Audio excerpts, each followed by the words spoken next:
Hi, this is David at TED-IELTS, and today I want to teach you how to describe a polite person. This will help you when it comes to giving a good response for part 2 of the IELTS speaking test. In this lesson, I will show you how to answer this question by analyzing the cue card, looking at some useful vocabulary, and then I'll give you my own sample Band 9 answer. I'm also going to explain my answer a little so that you can see what made it so effective. You can find all of this listed as chapters down below, and as always, feel free to turn on the subtitles if you can't understand everything that I'm saying. Right, let's jump into the lesson.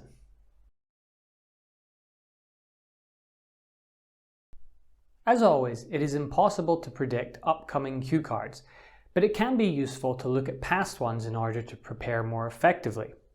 As such, I will give you a sample cue card about a polite person. Here it is. First of all, let's explore the basics. This cue card is asking you to talk about a person who has the following qualities. 1, they are polite, and 2, you know them. In other words, don't talk about someone who is not polite or someone that you do not know. This may sound obvious, but stress makes people panic and forget things. As for the bullet points, you should aim to talk about them, but you don't have to do it in order, and if you missed one out, it wouldn't be a huge deal. However, it is a good idea to talk about them in order to give a fully developed answer, and they are usually given in such a way that they can help you provide a logical structure. When talking about a polite person, you might want to use some synonyms or related words in order to avoid saying polite over and over. As I discussed in this video up here, it is not good to be very repetitive in your IELTS essays or spoken answers, and we should seek out ways of avoiding saying the same thing too many times. Synonyms are probably the first thing that most IELTS candidates think of when it comes to avoiding repetition, and fortunately the word polite has many of them. These include affable, attentive, considerate, courteous, friendly, good nature, and so on. Most of these ones are pretty close synonyms and could be used in describing a polite person, but keep in mind that if you use a thesaurus like this, you will often get words that have slightly different meanings, so don't just pick any word that you find there. More often than not, they won't work in the exact same context. Besides, even if you switched out polite person or he is very polite for other words like courteous, your answer would still be a little weak. That's because you're repeating the same structures and ideas. Instead of telling the examiner that your friend is very polite, try demonstrating this through examples. You might say, for example, that your friend always minds his manners. The phrase to mind one's manners means to have good manners, and thus it shows a person to be polite. You might say he is willing to let others have their say. This means that your friend listens to other people instead of talking over them, again highlighting politeness.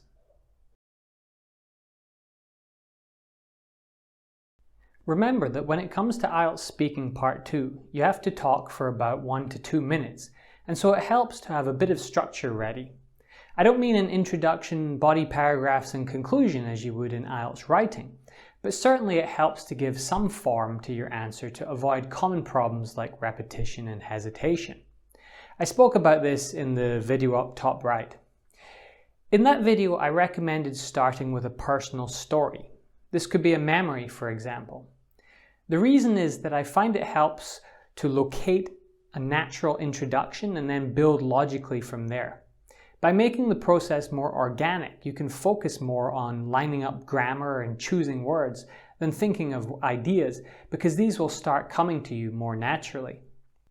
Anyway, the important thing is to talk fluently, which can involve going from one idea to the next without much hesitation, because your ideas are all logically connected. It is easier to start by saying, "When I was 15, I met a man called," than to say something boring like, "The person I want to talk about today is."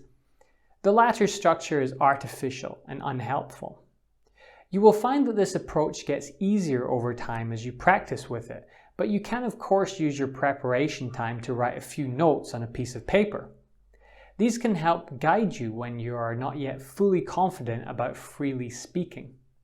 Just remember not to write too much. You only have 1 minute to prepare your answer.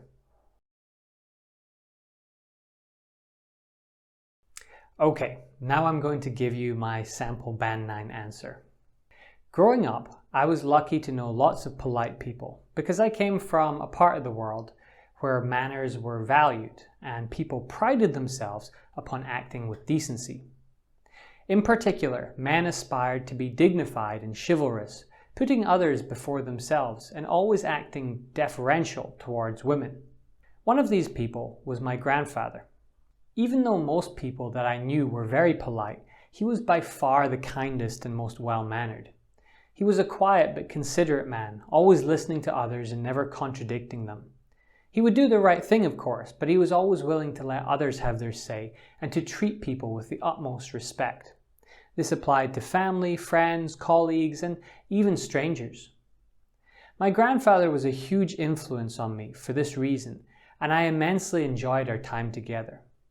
No matter where we went or what we did, I could see that people immediately liked and respected him, and this came in large part from his attitude to others. I suspect that his manners and decency came from various places, including his own upbringing. He was part of a generation that grew up with the legacy of chivalry that has sadly declined over the past few decades. And whilst most people threw away their own manners, he retained his, and thus he stood out from others as a person of tremendous character. In this answer, I started as usual with a personal story, which was my own experience of growing up. This allowed me to introduce the person I wanted to talk about in a natural way. Already, this gives the answer a natural framework that is interesting to listen to. Rather than repeat, "he is polite" over and over, I gave examples and explanations, and this allowed me to use an array of useful language, which you can see here. Note that these words and phrases are descriptive and do not just rely upon simple synonyms of polite. I have given concrete examples and also context. The listener can imagine the person I am describing, and they're also given some historical background that explains it further. Note also the range of language here. I have avoided repetition and used topic-specific words and phrases. This is really important and would ensure a great score for lexical resource.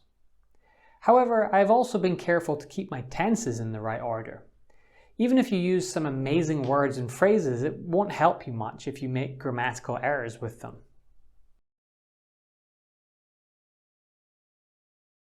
I hope that this lesson has done more than just teach you how to describe a polite person. In fact, you can use the ideas and even some of the language to describe all kinds of people. In IELTS Speaking Part 2, you are frequently asked to describe different people. Friends, family, famous people, etc., as well as kind people, young people, old people, and so on. For all of these, it helps to give a developed and interesting answer with concrete examples and descriptive language. Once you can do that, you'll have no problem giving great answers and achieving a better score in your next IELTS speaking test.